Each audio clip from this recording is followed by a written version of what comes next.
So when I was concluding the first Forgotten Games episode, I briefly mentioned Defenders of the Core, the game that came after that one. Bakugan Defenders of the Core, released in 2010, was meant to tie in with the second season of the show, titled New Vestroia.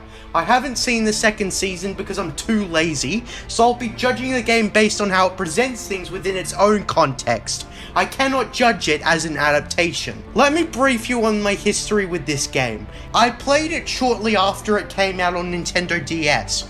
Disappointed would be an understatement. Now keep in mind, I really like Leonidas from the first game. So when this game presents the same character customization as the last game, I was kind of expecting to continue the story of Chuck and Leonidas. But instead we get this guy and Leonidas is nowhere to be seen. What the fuck? What idiot decided to ditch the interesting story of Leonidas and introduce us to a new guy? This game was made by the same studio, so the decision to make it a standalone story absolutely baffles me. I do have a theory on why this game doesn't serve as a sequel to the last game in any way. You see, unlike the last game, this game was actually released in Japan. So what I'm guessing is that early in development, they decided to ditch the continuity of the last game and just make it its own story to avoid alienating the Japanese audience. Perhaps they would have stuck with it if the last game did get a Japanese release, or if this game didn't get a Japanese release. Sorry, it's just that my frustration is going to hinder my ability to judge this game fairly. Another big change, instead of being a virtual board game, Defenders of the Core is a brawler. This game plays nothing like the last one. Let me show you what I mean. So before we've even started the game, I've had to discuss two major downgrades. I don't even understand why they couldn't just expand on the last game. So let's get to the story. Since Chuck and Leonidas aren't in this game, we have to play as a different guy. Let's call him Chump, because that's what he is. The game establishes that he's a friend of Dan and Marucho, and he's quite the inventor. He has built a reality called the Interspace, and Dan challenged him to a game of Bakugan. Keep in mind that Chump does not get a partner Bakugan throughout the whole game. He ends up using other brawlers' Bakugan. Lame. So the Bakugan we start off with is Neo Dragonoid. Apparently there's two Dragos now. I thought Drago was a one-of-a-kind. Whatever, I'm in a pissy mood that we can't play as Leonidas. And yes, expect a lot of this review to be a rant about a severe lost opportunity. This game plays like any other brawler. Let me explain it. You've got light attacks, heavy attacks, combos, and you wait for the enemies to get up if they're knocked down. You can also block attacks if you press it at the right time. The first level is a tutorial that treats you like an idiot. Dan essentially forces you to fight Trap Bakugan to progress. Tutorials this obnoxious lose 50 points. After this dumb part, you have to follow Maxis Dragonoid to the other side of the simulation and fight him, along with some backup Trap Bakugan. Of course, you never actually get to finish the fight, as the inner space goes crazy. Now, remember how I said that Chuck was one lucky bastard in the last game? Well, Chump is the complete opposite. He gets nothing but bad luck throughout this entire game. As the interspace goes haywire, Dan manages to escape while Chump gets stuck and the unthinkable happens. Also, the game ruins any intensity by having Chump narrate that he's fine.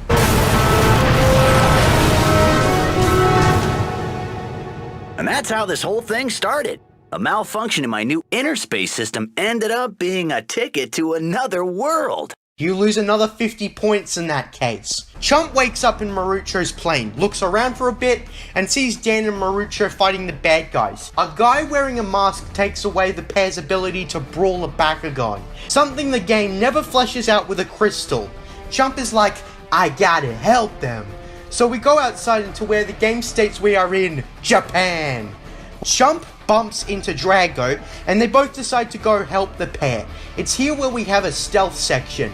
The stealth is as primitive as Castle Wolfenstein, and that was one of the original stealth games. Basically, we have to get past guards. Just like the Assassin's Creed Chronicles games, we get a red outline telling us where the guards can see. This stealth is pathetically simplistic.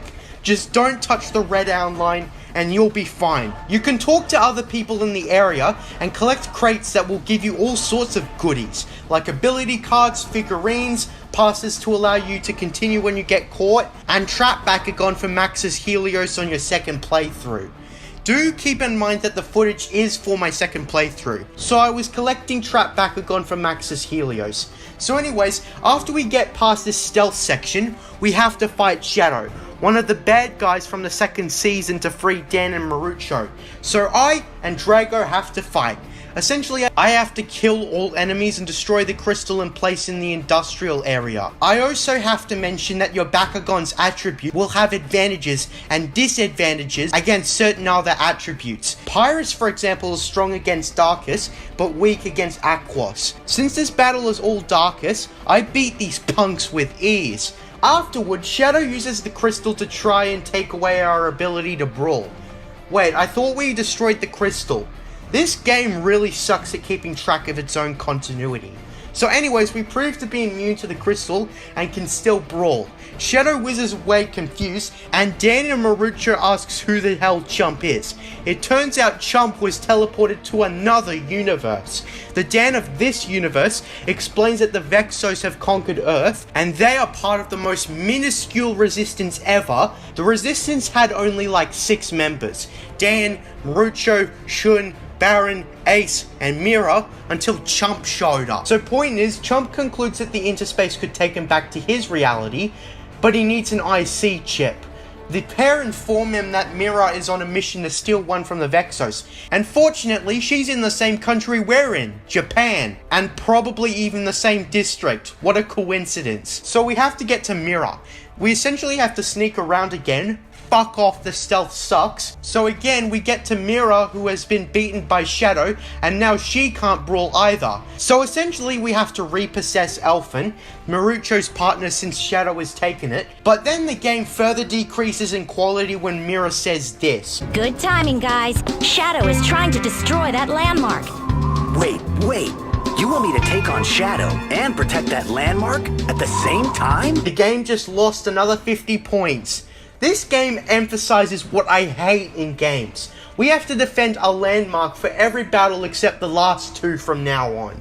When I play a game, the only thing I want to defend is myself. What I don't want is to babysit a defenseless object or NPC. Even games I love that do this piss me off. When Halo Combat Evolved forced you to defend Captain Keyes, I hated that. When Transformers Fall of Cybertron forced you to protect a bomb, I hated that. When Star Wars Battlefront 2 forced you to protect the Jedi archives from the Jedi, I hated that. It's something programmers do to increase the difficulty, and it's not fun. Keep in mind, I'm already disappointed with this game, and now the game decides to go downhill again. It's missed opportunity after another. Also, since I want to rush through this game as fast as possible, I played as Max's Drago for most of the run. This level is fucking easy regardless though. Then we get a poorly paced scene. Have a look and tell me if there's anything wrong with it. I lost again? This kid is becoming a nuisance! Spectra must be informed! I think I'll take some company for the ride! No! What the fuck? Mira just lets herself get captured as she gives Shadow plenty of time to grab her.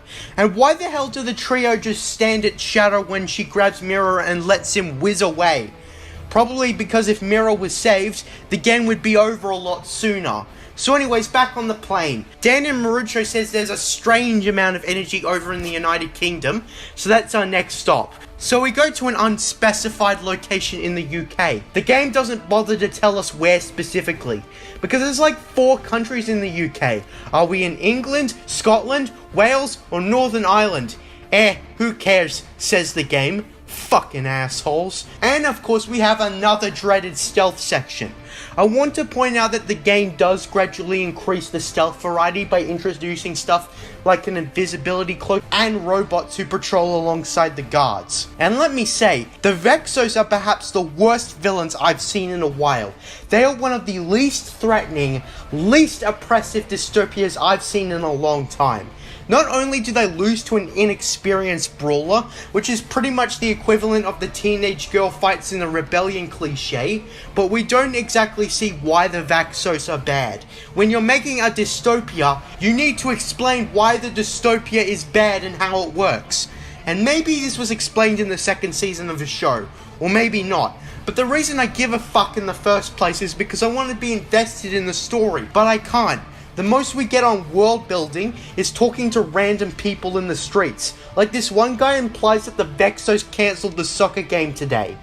Really? A fucking soccer game? You guys can do better than that. Other NPCs also freely express how much they don't like the Vexos. Okay, these writers really need to do some research. There is not a single past or present dystopia that allowed you to criticize the government. Ever hear of Nazi Germany or Stalin's Soviet Union? You would be killed for openly speaking out against the government.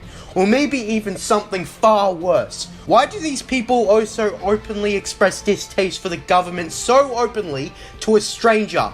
This dystopia blows. I can only assume the Vexos allow freedom of speech, which goes against the entire idea of a dystopia. Or they just don't enforce limited free speech. Here's an idea. Why not have the Vexos destroy cities and kill people, torture and send rebels to concentration camps? I know this has to be a kid-friendly game, but this game doesn't even try. It's one of the worst examples of a fictional dictatorship I've ever seen.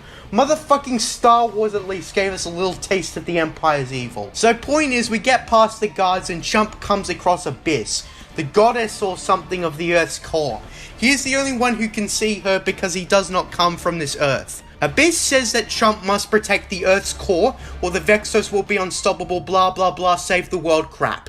So in a few minutes, Chump invents holograms that he uses on the battlefield. For most battles onwards, we can deploy holograms of different attributes that serve as healing stations and shit. For this battle, I decided to experiment with mechanical Helios, and this level wasn't too much of a challenge. So anyways, Abyss says, defend the core, and flies off. They get a call from Ace asking for help.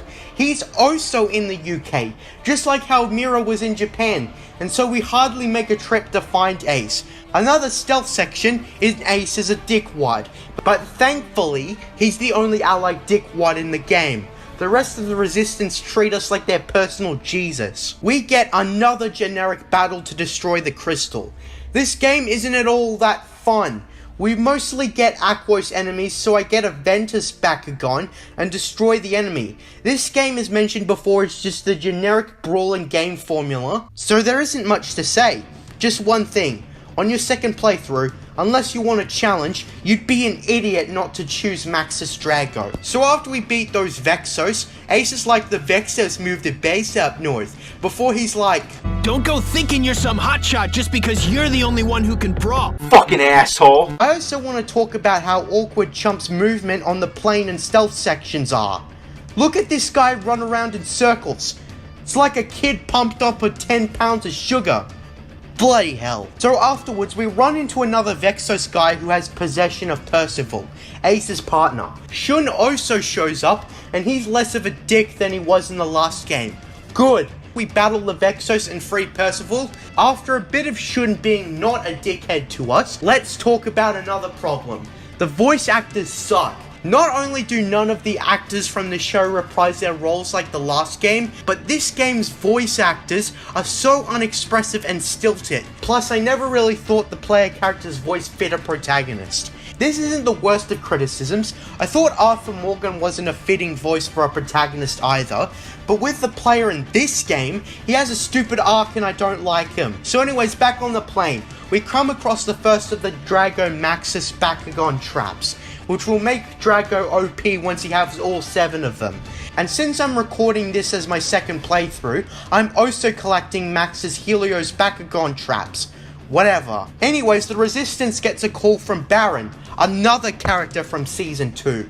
He's being troubled by a Vexos member, so we fly all the way to China. China. China. China. China. China. China. China. China. China. China.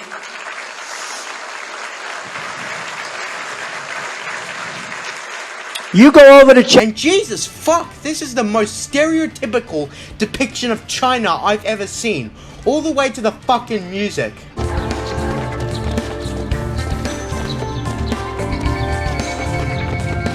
we all have to go and find Baron. It's also here where we get the invisibility cloak, as if it's Harry Potter. Also, the voice actors put up terrible Chinese accents. It's as if they weren't trying. Can you seriously turn invisible? That's amazing! So ignoring that, when we get to the end, we come across a Vexos with pink hair and challenges for Shun's and Baron's partner Bakugan. So we beat him and get those two Bakugan back, and Baron also joins the crew. Then we get some woman talking to himself, complimenting on manipulating Chump into giving up Drago. Subtlety? What's that? So the next mission starts with the crew talking about how more Vexos crystals have appeared all over the world. Fuck off! That means more battles in this generic game. So anyways, Chump gets sidetracked by the same woman offering Chump the chance to go home. We have to follow her all the way to the end of the stealth section.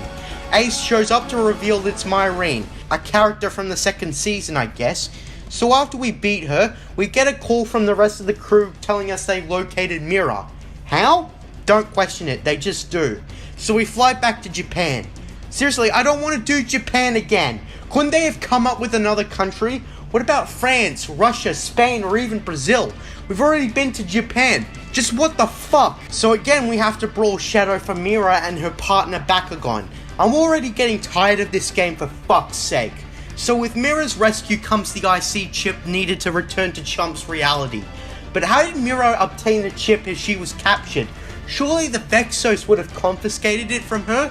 Whatever, we get the IC chip and are about to leave this reality, but then Chump decides that he wants to stay and help fight for the resistance. Fuck! Why can't the game be over?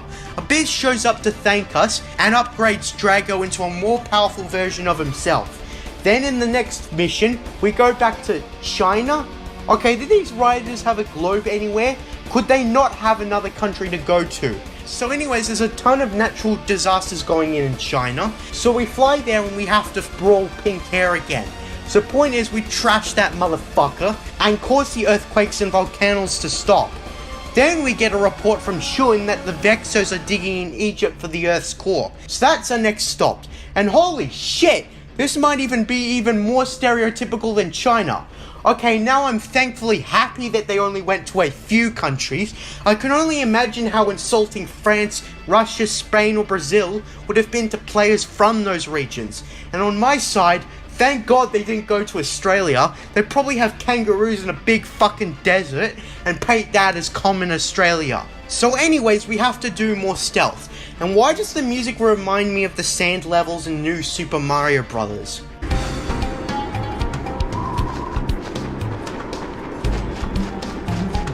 So point is, Mira goes missing and the Vexos spot us again.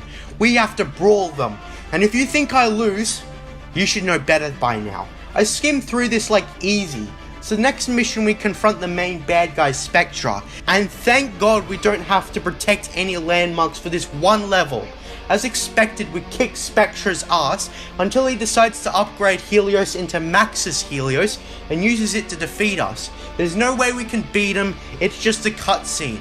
Then Mira reveals the most cliche plot twist ever when she picks up Drago, walks over to Spectra and gives it to him and says, I fulfilled my part of the bargain. You agreed to go back to being my brother once you had Drago. Brother? Drago is finally mine. With Drago, I can open a portal to the core and become the most powerful being in the universe. Keith, what about our deal? Poor Mira. You were always so naive. okay, I'm just sick to death about the family member plot twist in stories. It worked in Empire Strikes Back because it wasn't a cliche. But since then, it's the most oversaturated plot twist you could come up with. Plus, Spectra turning out to Mira's brother is fucking lame. It's just there to give a poor excuse to have Spectra possess Drago. Fucking dickwads. So in your first playthrough, you can't play as Drago from now on until the end, but that doesn't matter in the second or more playthroughs. So back on the plane, Mira reveals that Spectra was her long-lost brother Keith. She contacted him, and he told her that she would quit if she gave him Drago. Why? Whatever, and then she runs out of the plane in shame. The transition to the next level is awkward because immediately after we get a shot of the plane flying. Did Mira just jump out of the plane without a parachute? She's fucking dead, I tell you. But nah, we find her and brawl Blue Hair. I do what I always do when I beat him. Afterwards, Blue Hair whizzes away and Abyss tells Chump that she is slowly dying as the Vexos keep digging to the core. So where else to travel than the United States of America? Okay, now I can further express frustration. If the United States is controlled by the Vexos too, why is no one revolting? The US has pretty much one of the most open gun laws in existence, meaning anyone can buy a gun. Why isn't the American population up in arms over being invaded? This can only mean one thing: the Vexos are not oppressive in any way, because if they were, I would tell you there'd be a revolution right off the bat. And again, this game doesn't tell you where in the streets you are. Visual clues and levels tell you that it's New York, but seriously? Why does it not specify where we are? Again, Shun shows up and decides to at last help the crew directly. Not really, since Chump is still the only one that can brawl. So since we have to navigate the city that never sleeps, good God, have the Vexos made the city more barren or what?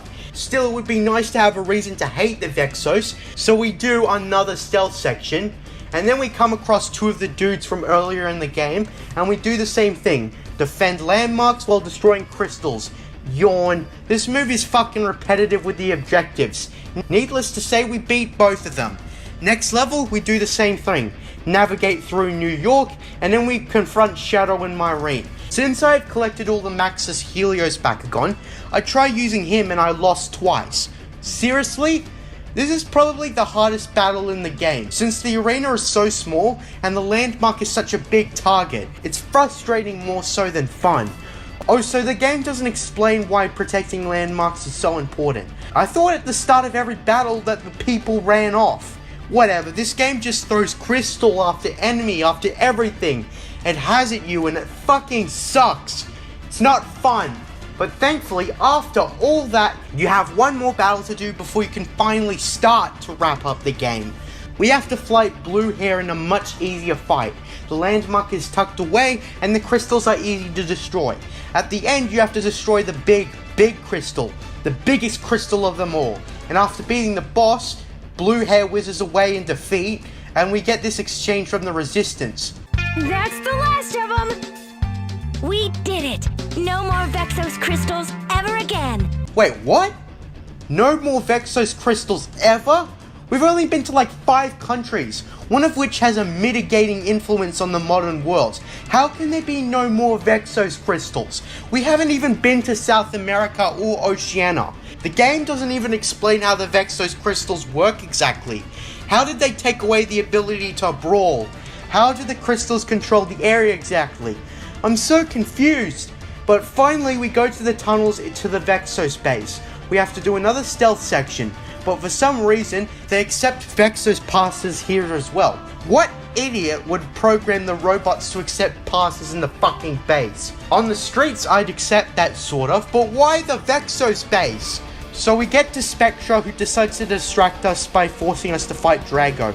And thank God we don't need to protect another fucking landmark. It's sad that the best missions are the ones that don't require you to protect a fucking landmark. So I use the overpowered Maxis Drago to defeat normal Cross Drago.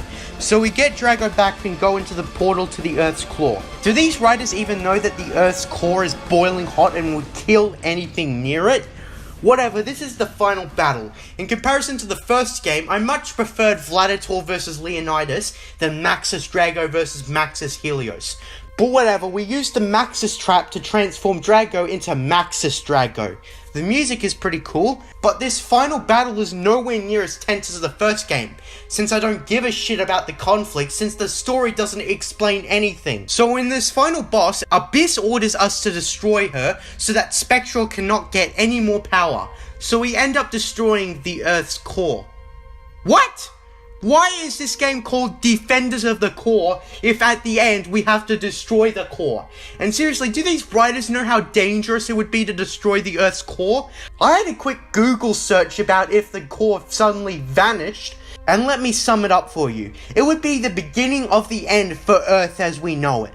goddamn writers with scientific illiteracy. This is something the bad guys would do, for fuck's sake. So after we doom Earth, we destroy Max's Helios, and with Spectra defeated, he gives in when Mira tries to get him to come with her.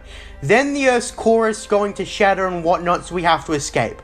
At the end, Chump is ready to leave this reality at last. All the Resistance thanks him and wishes him goodbye. Chump also thanks Abyss in his head. Now that's the face of a man who was jerking off to some slut he saw on a porn site.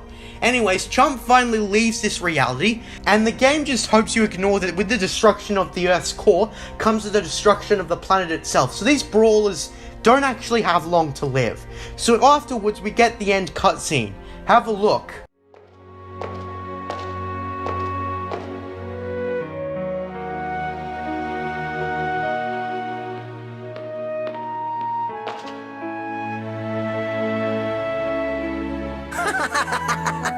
What's so funny? Do you know how worried we were? Well, he appears to be fine. So what was the problem? There were no problems with the installation. I think it was just a freak incident. Let's battle one more time, Dan. Say what? You sure you didn't hit your head? Maybe he's not okay after all. I'll run some tests. I'm fine, guys. I just realized something. I love Bakugan! So that was Bakugan, Defenders of the Core. What a huge step down from the first game. This game fucking sucks compared to the first. It's just some mediocre standalone sequel. Instead of continuing on what the first game made so special, they instead changed the game entirely from a fun digital board game to a brawler. They completely changed what a Bakugan is, and instead of continuing the story of Chuck and Leonidas, they went instead for this lame ass. This game could have easily been tweaked to include Chuck and Leonidas. The game could largely be the same with this change. Hell, it would be even better. How awesome would it be to have Maxis Leonidas? That would have kicked ass. There'd still be the problem of the change from the board game to a brawler, but we'd actually be enjoying ourselves more. Or even better, don't turn it into a brawler. We could still have a similar story, but instead expand on the board game formula. Add new maps and new players, and it would be awesome. This would have made it a better game and a proper sequel. Since Bakugan has been rebooted, it's unlikely that we'll see Leonidas in any form ever again. But a man can hope. One final thing to mention is that the graphics are a huge step down from the original. It looks unfinished. Alright, and that's all I have to say. This game gets a 4 out of 10. I was very tempted to put it lower because of a severe downgrade in quality. I'm JJ Plagiarisms, and until next time, what are stories but mystery boxes?